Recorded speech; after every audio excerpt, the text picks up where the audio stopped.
The window shuts and it's a transfer special. Welcome to the Football Breakdown's Fantasy EFL Gameweek 27 preview show. I'm Matthew South. And I'm Ian Cooper.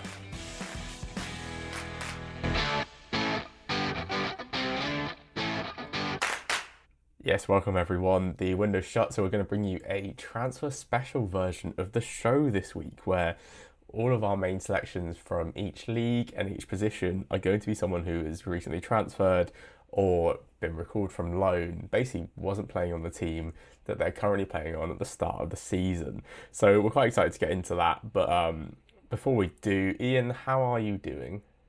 Yeah, good, thank you. It's quite a fun week this week, isn't it? So we're going for a fresh view at looking at transferred players. Also a double game week with the FA Cup involved as well. It's been hectic, let's say that.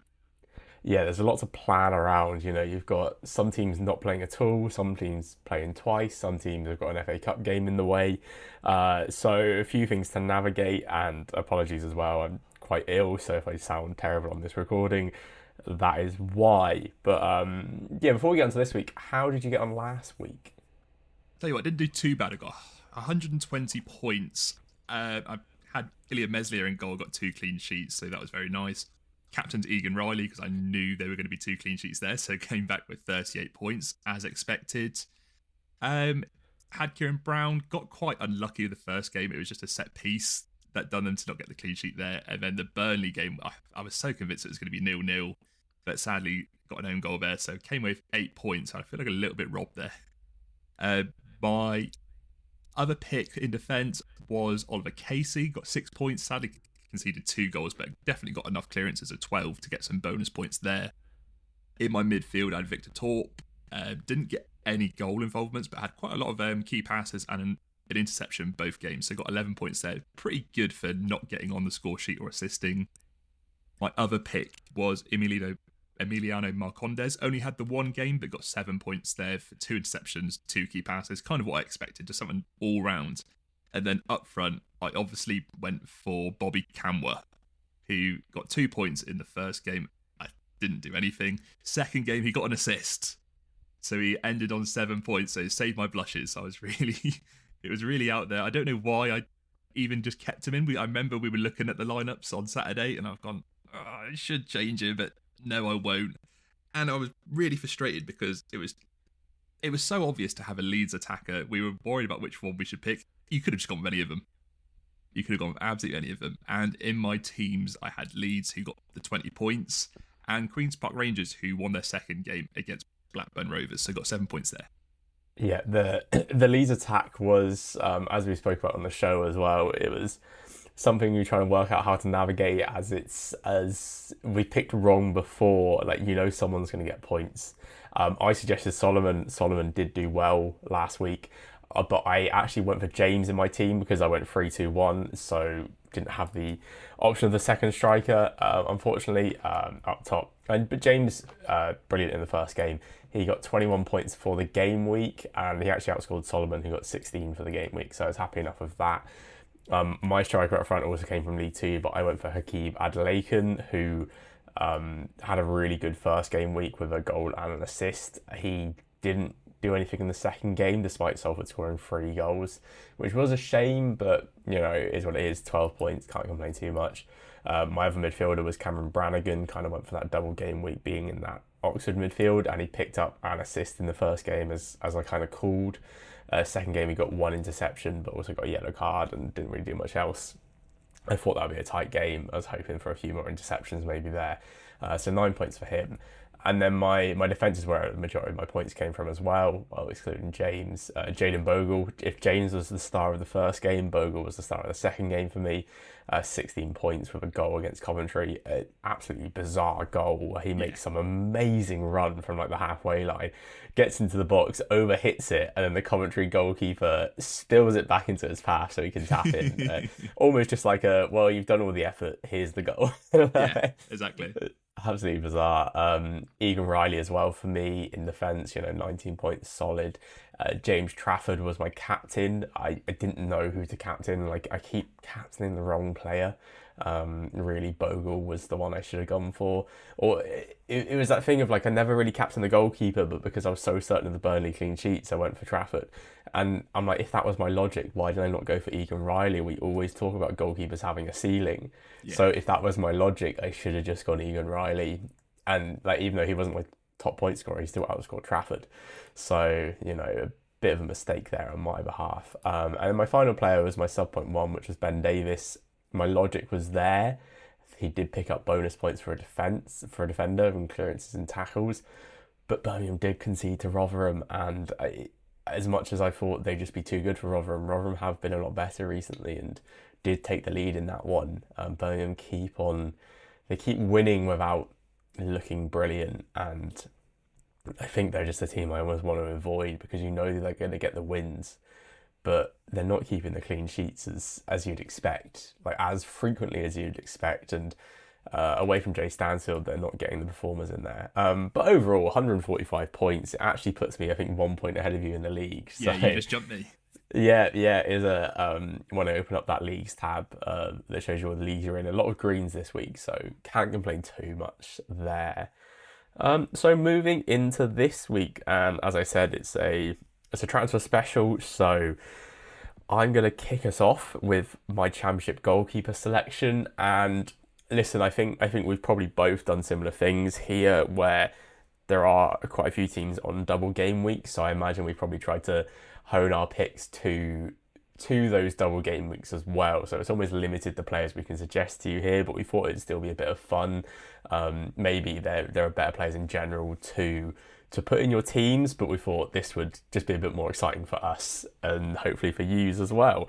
So my goalkeeper, starting off, and I think there wasn't really many options for a championship goalkeeper who has recently changed clubs, but there is one that I'm going to take the risk on, and it's Josh Griffiths, who has been recalled by West Brom to take the place of Alex Palmer, who's been sold to Ipswich. Now, I'm not 100% sure if Griffiths is going to start because they do have Wildsmith as their number two. But I also think that they wanted Griffiths to play football this year, and I know it was late in the window, but I think if they really, I think the plan is for him to play. If they wanted to go another route, they probably would have left him at Bristol Rovers and just signed a free agent goalkeeper to cover that position if Wildsmith was going to step into number one. So with that logic in my head, I think Griffiths is going to come in and take the gloves initially. And listen, he's a really good young goalkeeper who has been really good for Bristol Rovers, a poor Bristol Rovers side at that this season. In his time at Rovers, he has had 7 clean sheets in 28, just under 4 saves a game, and this season it's 5 goals prevented for him. So pretty good stats considering they're a pretty poor side he's been playing in, I believe. West Brom themselves, as I mentioned, it's a double game week and they're both at home. It's Sheffield Wednesday and Blackburn. Two sides who, well, Wednesday aren't too bad as an away side. Blackburn much better at home than they are away, I'd say. And West Brom themselves this season have conceded just 8 goals in 14 at home. Kyle Bartley's coming back from injury. You think he would add a bit more experience into their back line. We know how hard West Brom were to break down at home earlier in the season. And I feel like when you look at Palmer's stats this season, we know he's a very solid goalkeeper, but there's nothing, not in a bad way, there's nothing amazingly standing out from him. So in almost the nicest way possible, I'm hoping Griffiths just kind of steps in and it's almost just seamless. It's not maybe an upgrade, but hopefully it's not going to be a downgrade. Hopefully they're still going to kind of keep teams out, and should teams actually get shots against them, you've got a keeper who is used to being a shot stopper. So yeah, Griffiths for me, I'm quite interested to see when the lineups come out if he is preferred at number one, but I think he will be. And I mean, with the double game week, he was the only real option to suggest to use here, but I do like it anyway. Yeah, and you weren't kidding when you go on about the amount of saves that he had to make at Bristol Rovers. He made the most out of the whole League One with 111 saves and prevented over 5 goals. He's not just coming back because he's a West Brom player. He's actually coming back on merit, I'd argue, as well. So yeah, I certainly expect him to be in the lineup, but it will be interesting to see if he is. Yeah, I think one thing that's a bit annoying about the fantasy app at the moment is obviously now Griffiths plays for West Brom on the game. If you try and look at his results, it all just comes up with West Brom results for me.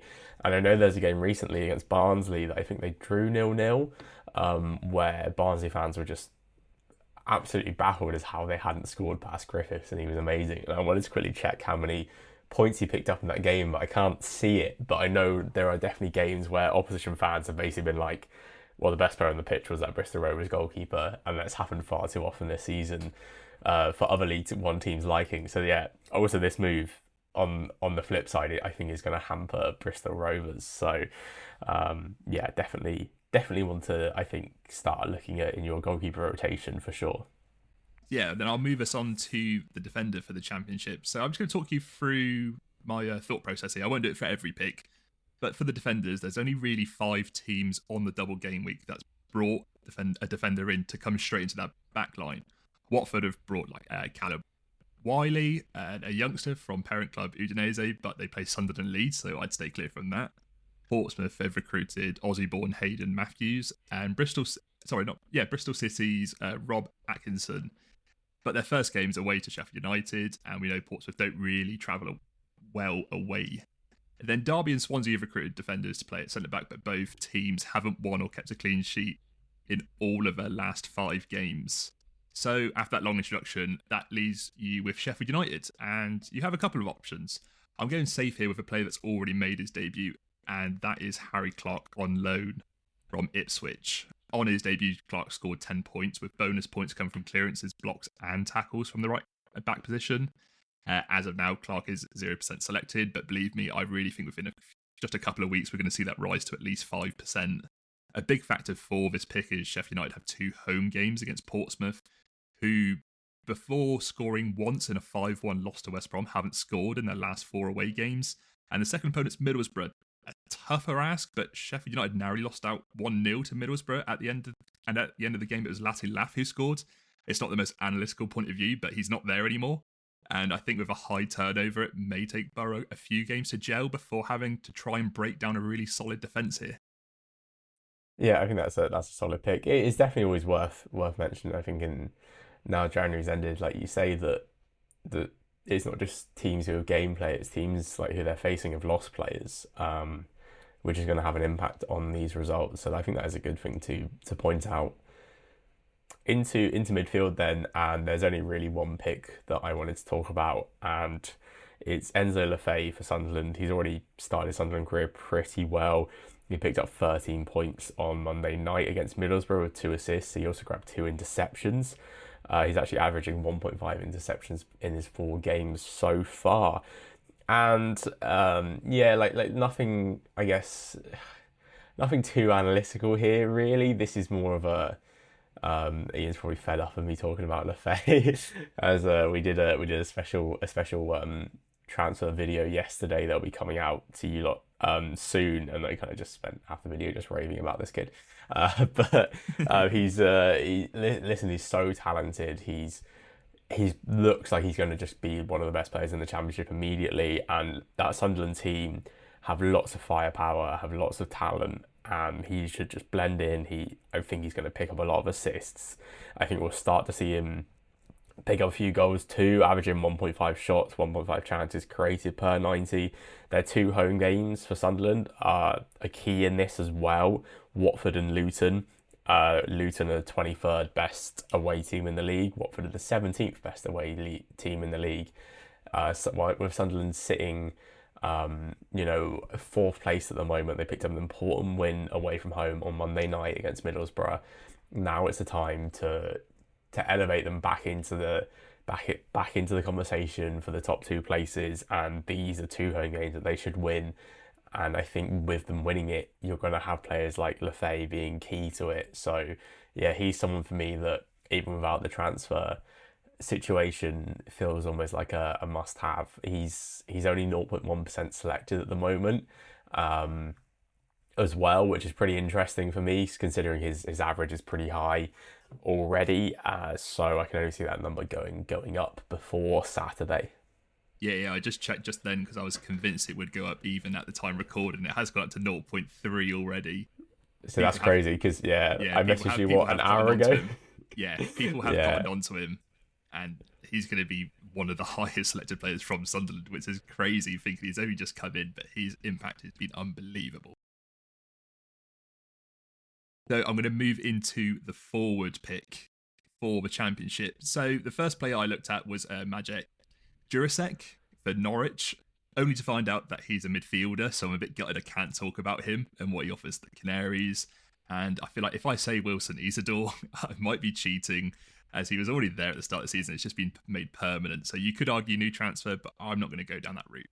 So that there can only really be one option I'm looking at here, and it's for West Brom, is Adam Armstrong.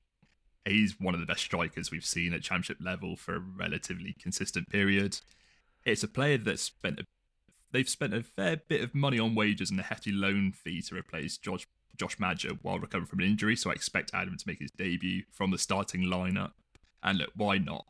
We're talking about a forward who has scored 68 goals and 24 assists in his last three full seasons in the championship.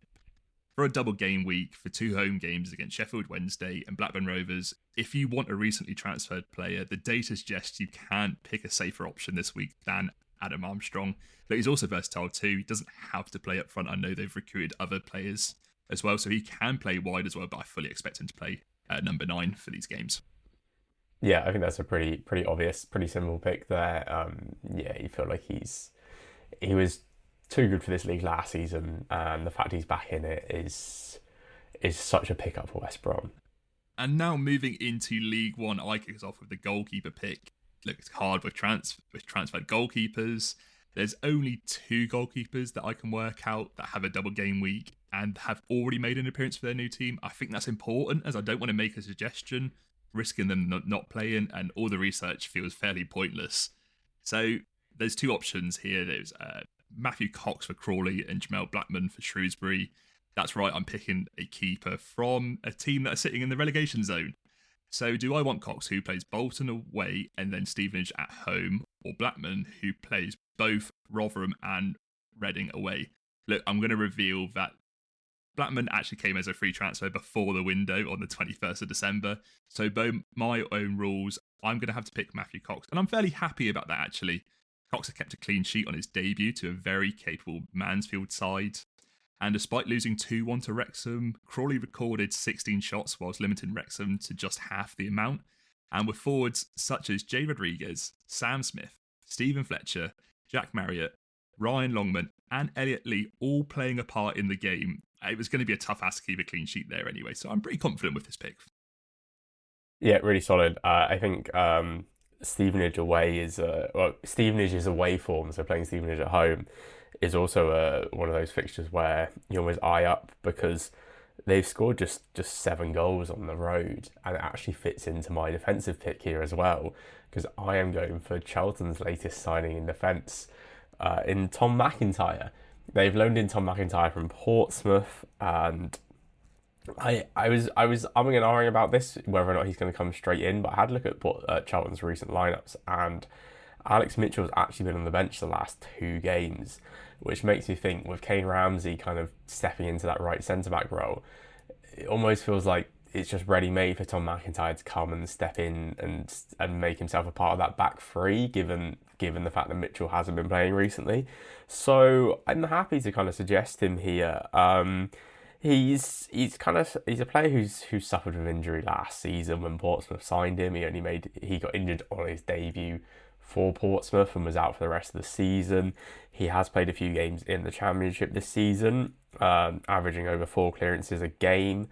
There's not too much else to go off of here. Like, his League One season last year was quite disrupted, and if you go further back, he was back in the Championship for a Reading side who were struggling, playing youngsters about to get relegated. But he does look like a solid defender. He plays per 90 stats. He wins the majority of his duels, and as I mentioned, the fixtures do come into play here. The Stevenage don't score many goals on the road against a Charlton side who are really solid in general. You feel like the clean sheet chance there is high. Their other game is at home to Peterborough, who I don't really know what to say about Peterborough. They can score goals, but they I mean, at home they're okay. Away from home they look terrible. So you'd feel like Charlton should be able to keep them at arm's length in that game as well. They've lost 9 of their 13 away games. So I'm kind of looking at this thinking Charlton seem like a solid side this week. Their newest signing in defence is Tom McIntyre, and it looks like there's a space for Tom McIntyre to step into right now, and that's kind of the logic I've gone for here. Yeah, I'll be interested if that space does open up. I'm not criticising that pick at all. I think he's a brilliant player and he can definitely slip in there. It's just with Lloyd Jones being the central defender and Tom McIntyre being the left-footed defender, I just don't know if he replaces Macaulay Gillespie at the minute. So I'll be interested if they move Lloyd Jones over to the right-hand side, if they do play a back three. They have been switching around, where Gillespie is very capable of playing left back as well, and Tom McIntyre can slip in if they do play at the back four. So it'd be interesting to see what they do there. But surely they've gone in for a player like this because they want him to play for the sides. And if he's ready, he's going to be in straight away. Yeah, and I think like if you view this from a Portsmouth perspective as well, you'd feel like there would be options to loan out McIntyre, and regardless of what the fans think, like as a club, you probably want to send him somewhere where he's going to get game time. I can't imagine they've given up all their hope on him after a year of which he's been injured for most of it. So you want to send him somewhere where he's going to get game time. Well, we may as well start with the games. So yeah, McIntyre is my suggestion this week. Yeah, nice. And then in the midfield pick for League One. So for the incomings for this section, there are 3 for Rotherham who I'm certainly interested in. Louis Sibley has come in and started all 3 games in an advanced position, scoring once already on his debut. Daniel Gore has been loaned in from Manchester United and registered an assist after being subbed on in the first half for Wilkes. And Pele Ruddock Panzu, you feel would playing a bit more box to box and give Rotherham midfield more energy, which I feel like has been lacking this season. But I am siding with Louis Sibley for this game week. Looking at his last time he played at League One last season for Derby, he recorded 3 goals and 3 assists in 23 starts, whilst having a very high shot total of 36 shots and 55 touches in the opponent's box. On top of this, Sibley has also completed 21 interceptions. This pattern has continued, with Sibley getting 2 bonus points in each game for Rotherham this season already, 4 interceptions too. Yeah, I think that's a solid pick. He's a very talented player at this level. So yeah, excited to see him in this Rotherham team, who are also looking a lot better. Up front as well, few different options. You've got Sam Cosgrove's moved to Stockport. Alex Gilbert counts as a forward. He's gone to Charlton, and we've just spoke about. I do like the look of Billy Bowden going to Reading. He started the season pretty well for Burton and just kind of ended up out of the team. I did look at that. But there is one team who've made 3 attacking improvements, and that is Blackpool, who have signed Niall Ennis on loan, Sammy Silvera on loan, but it's their permanent signing of Tom Bloxham that I am going to pick this week. He's already been starting up front in the 2-man strike force for Blackpool. He has a goal and 2 assists so far. He's also created a big chance in his last 2 games, but to no avail. Like he's only picked up 2 points in his last 2 games, but it's not through, I guess, a lack of trying. Like he has created big chances that other players have missed, so he's lost the assist points. He's been shooting quite well. He's an attacker who can score an assist. I feel like he's the perfect 2-man striker because he can run the channels, he can do the dirty work, but he's also perfectly capable of scoring goals. He had 4 goals for a pretty poor Shrewsbury side earlier this season. 1.9 shots, 1.17 chances created per 90. Again, it's the double game week factor, and they've got Burton and Rotherham. So, maybe not the easiest fixtures considering both of those sides have picked up their form a bit, but Blackpool themselves are another side who look a lot better right now. They've scored 9 goals in their last 4 games. They're going to have chances. They're going to keep creating these chances, and Bloxham looks like the one who is pretty much nailed on to start. He's come in, he's taken that one of those places up front. It's a strike partner that I think is up in the air. That could be Ennis, that could be Fletcher. I think Silvera will play on the wing. I'm not too keen on picking an out-and-out winger in a 4-4-2 as my forward option because you've still got 2 strikers there to pick up the goal points. But listen, they've backed their fight, they've added firepower, and I think they're definitely a team that needs to be looked at right now for players, and Bloxham is the one for me that's standing out. Yeah, Bloxham's definitely a striker that needs to be looked at as well. Like it's very interesting that Blackpool have gone and targeted him, especially when you look at his career prior to this. He's never scored more than 4 goals in the league before. So they've clearly seen something to suggest that, hang on, he's underachieving the goals that we expect him to do. And if we play him in our system, we really think that he can thrive it. And already he's showing that. So when someone's confident, especially just coming in, you have to keep playing them. So now into League Two, and I'll start us off with the goalkeeper position.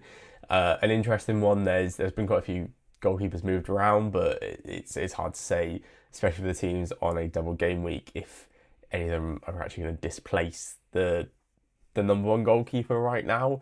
An interesting one I thought was Connor Ripley moving from Port Vale to Swindon, because Swindon host Port Vale on Saturday, so immediately gets to play against his former club. But Swindon only on a single game week, so I've decided to look elsewhere, and I'm taking a bit of a risk with this suggestion, but I'm going for Connell Truman from MK Dons. Now, Tom McGill was recalled by Brighton this window, and they don't really have a number one right now. McGillivray's played a few times, but I don't think he's like. I think that with Lindsay signing Truman, who's 28 years old on loan from Millwall, I think that is with number one goalkeeper status in mind. So Truman, there's not really too much to go off of. He kept 2 clean sheets in 4 games for Crawley earlier this season, 2.5 saves per 90. MK Dons have got Bromley and Barrow this week. Bromley at home. Well, Bromley are a decent side. Barrow away, they don't score too many goals. It's certainly going to be a test for Truman if he does step in and take that number one jersey. But I do think that it also comes with like the caveat of MK Dons need to start keeping clean sheets. They kept a clean sheet against Wimbledon. They did concede 1 to Harrogate in their last 2 home games. They've not been that good on the road recently. They conceded quite a few goals, but Barrow aren't a high scoring team, so you think that maybe that's one that they can start to pick up their form. They've made a lot of signings this window, and whilst Truman isn't the standout one for MK Dons, in my opinion, he's still the one that, listen, they need a goalkeeper. They've got a goalkeeper. Why not suggest him as the pick?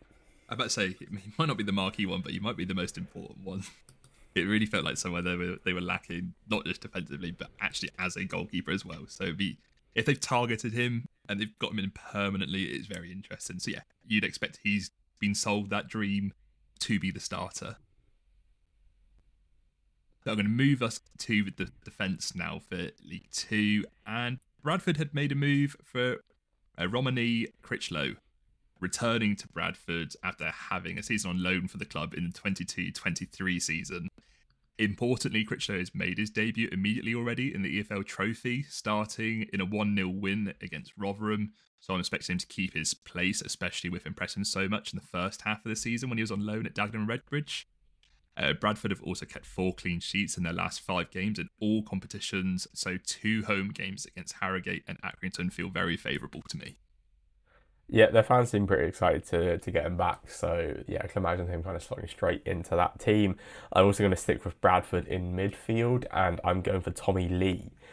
Lee's an interesting one. They signed him from MK Dons. He's actually started the last 2 games now for Bradford. He's basically been kind of rotating with Kavanagh up front, as like playing off of Kavanagh as one of the 10s with Sarswich as the other 10, but it seems like he has a bit more of a willingness to get up front. Earlier in the season for MK Dons, he actually started a few games as their number 9 when they were strikerless. So someone who definitely has that attacking presence. 5 shots in 2 starts as well. Goal and 5 assists already this season. They're on the double game week of Harrogate and Accrington, as I mentioned, as Ian mentioned. Bradford have been in good form. I think they're going to keep creating chances, and Lee's someone who, like, you may think those stats don't look incredible, but he's definitely someone who knows how to get in the right position. So I think eventually he's going to have to start finding the back of the net. Yeah, and it's a really interesting transfer, this one, isn't it? I'm very curious as to why MK Dons were happy to let him go. I know they got Dan Crowley in from Notts County, but it just feels like you had a player there that was performing. So it's an interesting gamble, but Bradford definitely reaping the rewards from that. So then finally into the forward picks, I'm going to talk about two players here and make up my mind as I'm talking about them. First one is Danilo Orsi, who's plays for MK Dons now. He scored 6 goals for 27 games for Burton this season, whilst Burton have been they basically makers of their own downfall with a whole new squad made up over the summer. And obviously at last season at Crawley, he scored 23 goals all season. And this MK Dons team are set up to provide strikers chances, with MK Dons averaging the fourth best amount of goals per 90 at 1.5 and a high expected XG tally of 35.6, which places them 7th in the league there as well. Second option is Ellis Harrison for Walsall. Scored 11 goals for Port Vale and then 8 goals for MK Dons last year. Struggled for game time, scoring 5 goals in all comps. But with Jamil Matt not featuring the last 2 games due to an injury, Harrison brings a physical presence that's much needed for Sadler for the 2 up top system. But I think with Walsall playing a stubborn Colchester side away and then Gillingham at home, and their form has appeared to take a little bit of a dip, I'm going to side with Orsi and MK Dons, who face Bromley at home, who have conceded 2 or more goals in their last 3 games, and then Barrow away, who have conceded 2 goals in 2 of their last 3 home games. Yeah, Orsi reunited with Lindsay, which was a common theme of this transfer window. I think it could be quite an exciting transfer when all said and done at the end of the season.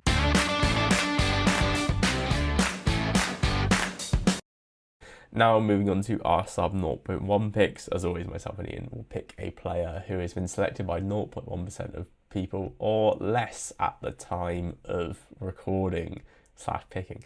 And we will have to play them in our team each week. One thing we have said this week actually is this player is not going to be a transfer player, because when we were picking these, there were a lot of players we could pick up who were 0% selected, cough cough, Lefay and Armstrong, cough cough. So yeah, we kind of made that rule for ourselves. But Ian, who have you gone for this week? So I've gone for Emiliano Marcondes. He's back in my team this week, but is my sub 0.1 pick this week. His average rating is phenomenal. He didn't score or assist in the last game, but picked up 2 key passes and 2 interceptions, so exactly what I felt like he would do. And with Jurasek coming in to the side and expected to play on the right-hand side, provides even more attacking threat to this team. And we should mention that Starman Borja Sainz is coming back from his suspension for the 2nd game against Preston. I really think this Norwich side could be exceptional to watch, with Marcondes being a pivotal part of midfield. However, the way you have labelled that, so when I checked of Enzo Lefay's selection earlier in the pod, and he's gone up to 0.3%, Marcondes has as well. So if anyone listening to this pod could deselect him so he goes back to 0.1%, I'd be delighted. But look, I'm going to do this fair, and I'm going to find somebody else on the Rift, and I'm going to go for Sean Rooney from Fleetwood as my 0.1 pick. He's 0% selected. He's played 5 games. He's had 2 clean sheets and 2 goals. His results recently in his 5 games is 13 points, 11 points, 1 point, 16 points, and then 1 point. So I'm going to put him in. Look, 1 point might come around again, but if the pattern goes ahead, then his average rating at 8 is phenomenal. So yeah, he's going to be my 0.1 pick right now. Very good. Yeah. My sub 0.1 pick is I've just checked at 0% still, and it's someone who I've actually floated around a few times. He's been written in my notepad a few times. I know easy to say this in hindsight, but his recent form is 11 points, 16 points, 8 points, and 12 points. It's Macaulay Southern Hales from Stockport. He has 3 straight clean sheets, and in that time as well, he has also picked up 2 goals as well, playing wing back for them. This season it's 15 games, 6 clean sheets, 58 clearances, 2 goals and an assist, 1.28 chances created. Playing in that wing back role, he gets forward, he finds himself on the edge of the box quite a lot. He's got that creative aspect. He's quite physical. He can win headers. He's just a bit of an all-round nuisance on the wing at the wing-back position, and with him counting as a defender and Stockport looking a lot more solid recently, he is picking up clean sheets. Their fixtures this week are Barnsley at home and Bristol Rovers away.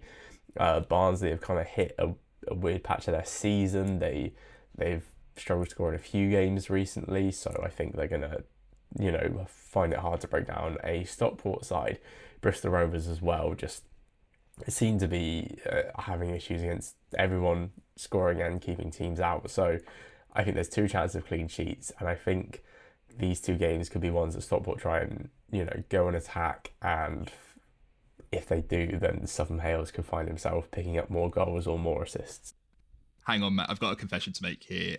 Sean Rooney, I just remembered, even though he's been at the club for a little while now, he came in on the 4th of January, so I feel like that counts as a new signing.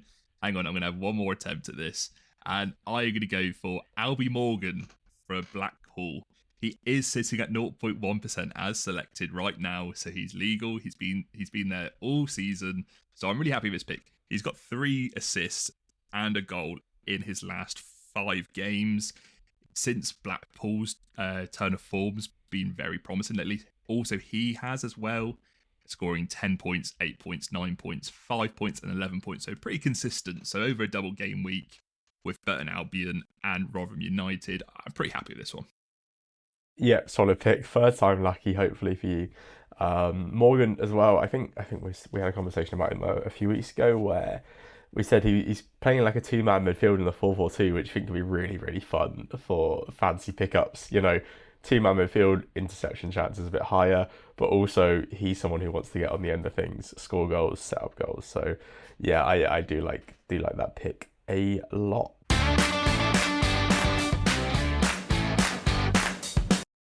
So Ian, do you want to run me through your whole team, please? Yeah, I'll jump in, and I've gone for the formation of 3-2-1. I like 3 defenders, especially on a double game week. I feel like they're more consistent. So I've gone for Michael Cooper in goal for Sheffield United. Got Portsmouth at home and Middlesbrough at home. And I've also gone for Harry Clark as one of the new players coming in to play on that right-hand side. I think he's going to play both games. I'm pretty confident with that as well. And then my other 2 defenders, I have gone for Romany Critchlow. I just think he is going to slot in there. I'll be interested to see if he is in the lineup, but if he is, with their clean sheet record lately, I'm happy with that one. And I have gone Sean Rooney. I want him as my sub-0.1 pick, but I can't leave him out the side either. And my 2 midfielders, I've gone for Albie Morgan as my sub-0.1 pick. I've also gone for Emiliano Marcondes. There's a reason people are picking him, and I'm going to jump on that as well. And finishing up front, I have gone for Adam Armstrong. Very good. I feel like it's a solid team. Few similarities that I'm going with as well. I've got Michael Cooper in goal. I'm also going 3-2-1 as my system. So I've got Southern Hales as my sub-0.1 pick. Lloyd Jones comes in as a Charlton defender this week with their double home games, as I kind of said in the McIntyre pick. And then I do have a new transfer in defence, but it's actually Lucien Mahovo for Norwich City. He's actually been picking up some really good points recently. Well, I say recently. In his last game, he got 11 points. So I feel like that's very the main one very recently. That's the one that stands out to me. I feel like they've got 2 home games against Derby and Preston. So I'm kind of wondering if that's 2 chances of clean sheets and we get to see a bit more of Mahovo going forward. In midfield, Lefay sticks in my team, and I've also gone Scott Twine. It's the classic Bristol City 2 home games. Who is amazing at home for Bristol City? It's Scott Twine, so comes back in my team here. And then up front, I'm also joining you on the Adam Armstrong train this week. Yeah, it's funny that with the new transfers coming in, I completely forgot. I was like, Bristol City have 2 home games. This is going to be brilliant. Who have they got? I forgot they've got no one, so I can't talk about a Bristol City player this week. But yeah, exactly. I can see why you need them in the sides. And look, I had Lefay in originally, but now I've messed up the sub-0.1 pick twice. And the 2 players that I put in, I actually really like. I have sacrificed Enzo Lefay, so it's nice to make our teams a little bit different at least. Yeah, no, definitely, and this is all subject to change. I think there is a game tonight. I believe it's Chesterfield Doncaster tonight, which is a game that neither of us have any players in. So really, and then tomorrow night is Mansfield Northampton, again 2 teams that I wasn't favouring this week either. So kind of until Saturday lunchtime, I'll probably be weighing up whether I'll have any changes, and I'm sure you'll do the same as well, and always keep an eye out on lineups. Don't want to waste the pick if they're not playing, even though it is a double game week. So if you do follow us on our socials at FBBDpod on X/Twitter and at Football Breakdown on Bluesky, if we make any updates to our team or once our teams are finalised, we will put the full versions there. Then going into the final part of the show now, it's our teams to win. So as always, myself and Ian are going to put a £5 bet on our teams to win their first game of the game week, and we have a little head-to-head going. We're both on a bit of a losing streak on that, but hopefully we'll pick it up this week. As always, that part specifically is for over 18s only. Please gamble responsibly. But Ian, who have you gone for as your two teams this week? Yeah, so as you say, we've been on a bit of a dry streak lately. I've gone a bit. Well, I feel like a bit safer. It's definitely in the odds. It's more safe. I've gone for Bradford as my first team. The game for the bet is against Harrogate, and the second game is against Acton. Importantly, 2 home games. I really want to, on a double game week, want to maximise as many points as I can for the fantasy as well. And the second team I've gone for is Norwich. So that for the bet, they've playing Derby at home, and the second game is against Preston. I think really 2 doable games, especially with Norwich really pushing to get into the 2 remaining playoff spaces, I feel. So my £5 bet there returns me £14.03. So nothing big, but it just makes up for the last couple of losses that I've had. Yep, no, fair enough. I'm actually, it's actually interesting that we've ended up on 2 different teams, but almost for 2 pretty similar reasons. It's like the double home game week that you want to focus on, even though in some aspects I'm sacrificing some away points here. The 2 teams that I've gone for are Charlton and Sunderland. I think Charlton's games against Stevenage and Peterborough. Stevenage are just don't score goals away from home, so Charlton should be keeping a clean sheet there. So I'm hoping that they can score a couple goals and get the full home return in that one. And then Peterborough's the second game. Peterborough are just terrible on the road. So again, I feel like there's 2 winnable games for Charlton. Sunderland is Watford at home and Luton at home. As I mentioned earlier, they are the 17th and 23rd. Our best team, away record. That's where their away record sits in the Championship, 17th and 23rd. So 2 sides who don't travel very well. Sunderland should be taking a full 6-point maximum here. They are perfectly capable of winning these games by 2+ goals to 0 as well. So I'm looking for a decent return there. So as for the bet, it's Charlton to beat Stevenage, it's Sunderland to beat Watford, and that double returns £15.63. So that brings us to the end of the show. Before myself and Ian change our teams too much, as we've both just tried to shoehorn Isidore into them, after realising that neither of us have spoken about him in this pod. We're going to end the show here, but yeah, please do follow us on the socials if you want to see our final teams before the football properly gets underway on Saturday, although as a reminder, there is a game tonight and tomorrow. But yeah, that brings us to the end. So thank you, Ian. Thank you, Matthew. And take it easy.